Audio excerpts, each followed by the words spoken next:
For years, the world's tallest tower was left half-finished, abandoned on the Red Sea coast, battered by desert winds and rain.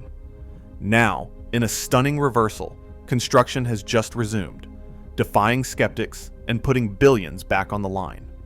But after 7 years of silence, is the Jeddah Tower truly rising again? Or is this comeback more fragile than it appears? In the early 2010s, a bold vision took root on the Red Sea coast. Jeddah Tower was conceived not as an isolated monument, but as the anchor for an entirely new urban district, Jeddah Economic City. The ambition was unmistakable, a skyscraper that would rise more than 1 kilometer into the sky, eclipsing every existing tower on Earth by more than 170 meters. At the heart of its design was a simple but audacious idea: to redefine what a city could be and place Jeddah firmly on the global map. Architects Adrian Smith and Gordon Gill, known for pushing the boundaries of vertical construction, drew up plans for a structure with more than 157 floors.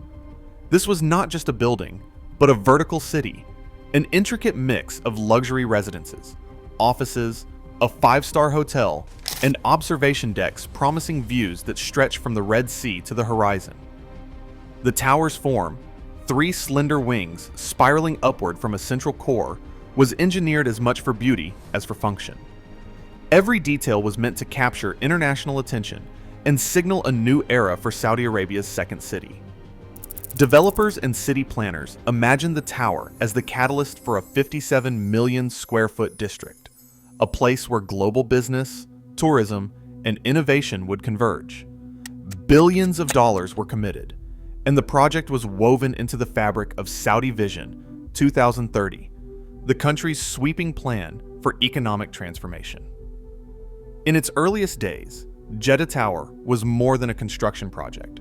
It was a statement of intent, an invitation for the world to look east and witness a new landmark rising from the desert. By 2018, work on Jeddah Tower had ground to a halt. The core stood frozen at around 63 floors, far short of its promised height. Construction equipment gathered dust as sandstorms swept across the site, leaving the unfinished concrete exposed to the harsh Red Sea climate. Years passed with no movement. The tower, once a symbol of unstoppable ambition, became a monument to uncertainty. Behind the scenes, the reasons for the pause grew tangled.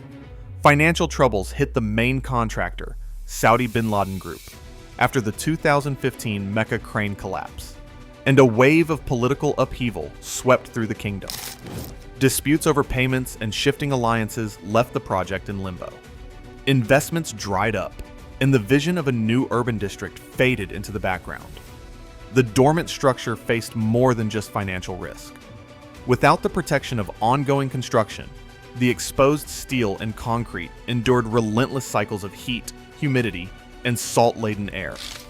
Corrosion crept into rebar, and microcracks widened with each passing season. Engineers warned that the tower's vulnerability would only increase the longer it remained unfinished. Years of inactivity forced a reckoning. Before any new work could begin, the entire structure would need a forensic examination. Every part, from the deep foundations to the highest poured floor, had to be checked for hidden damage. The challenge was no longer just about reaching new heights, but about whether the tower could safely rise at all. Beneath the rising core of Jeddah Tower, the true test of ambition starts in the ground itself. The entire weight of a kilometer-high skyscraper presses down on a foundation system engineered by Langen International, a feat that demanded both scale and precision. At the heart of the system are 270 board piles, each drilled deep into the Red Sea coastal soils. Most reach 45 meters, but the central group plunges as far as 105 meters, anchoring the tower in alternating layers of coralline limestone and gravel before stopping just above the denser sandstone. These piles, some up to 1.8 meters in diameter, are capped by a raft 5 meters thick, forming a platform designed to distribute more than 10 million kilonewtons of vertical load. Before the first floor could rise, Engineers ran a battery of tests, core samples, pile load tests, and full-scale soil modeling to predict how the ground would behave under such extreme pressure. They aimed to keep total settlement under 107 millimeters, but more crucially, to limit any tilt to less than 24 millimeters across the raft. Longer central piles countered the risk of uneven sinking, while the surrounding raft acted like a giant mattress, smoothing out the stresses from above. When construction paused for 7 years, the invisible threat came from below. Saline groundwater and shifting sands can silently attack concrete and steel, threatening the integrity of the piles. With work resuming, engineers turned to non-destructive testing, sonic probes, and settlement surveys to check for hidden damage. While the details of these audits remain proprietary, the rapid pace of new construction suggests the pile and raft system passed its most critical exam. Every new floor added above is a testament to the continued strength of the foundation, holding firm against both gravity and time. Above the reinforced foundation, Jeddah Tower's true confrontation with the wind begins. At heights never before attempted, air currents become as threatening as gravity. The tower's three-winged, tapered profile is not just an architectural flourish. It is a direct response to the Red Sea's unpredictable gusts and the violent vortexes that can batter a 1-kilometer high structure. In wind tunnel tests, engineers from Thornton Tomasetti and Dar al-Handasa subjected scale models to simulated storms, verifying that the spiraling form disrupts the formation of dangerous eddies. Every curve and setback has been calculated to reduce sway and minimize wind-induced vibrations, ensuring stability for residents and visitors hundreds of meters above ground. Reaching these heights also demands innovation in how concrete is delivered. Standard pumps simply cannot push wet concrete 500 meters into the sky, let alone 1,000 meters.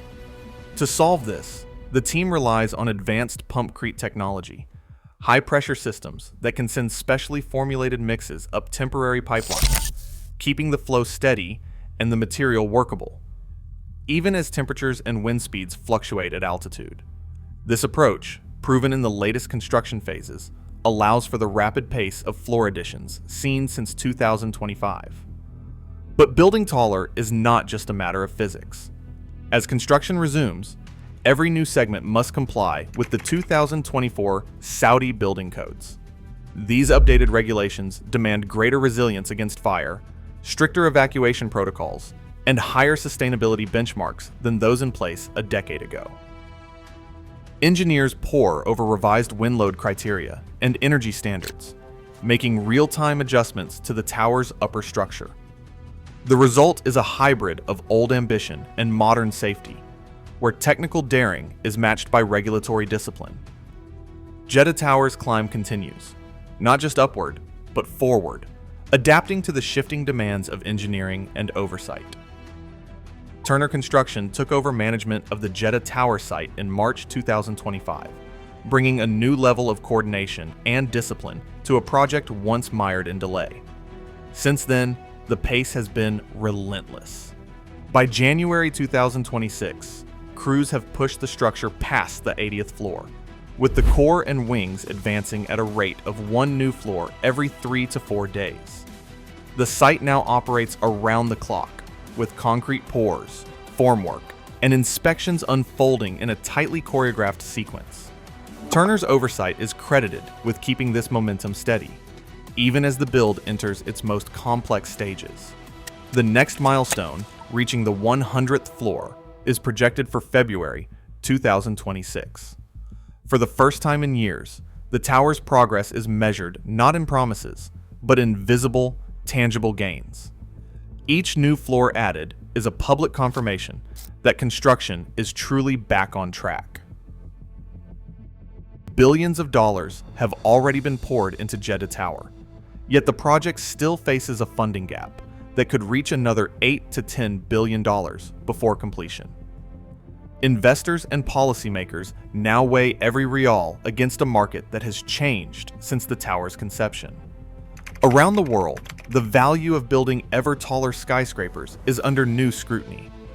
Sustainability and livability have become the watchwords for cities, while trophy towers risk being seen as relics of a fading era. Saudi Vision 2030 frames the tower as a catalyst for transformation, but the payoff depends on more than height. The surrounding district must thrive, and the tower itself must prove relevant in a world increasingly skeptical of super tall ambitions. The stakes are no longer just financial, they are symbolic, tied to whether a new urban vision can truly justify the cost. Today, Jeddah Tower rises again. Its future still uncertain, but its ambition undeniable. As global cities prioritize sustainability over superlatives, the world is watching. Will this become a new landmark or a cautionary tale? Sometimes the tallest structures reveal the limits of what progress really means. Share your thoughts below.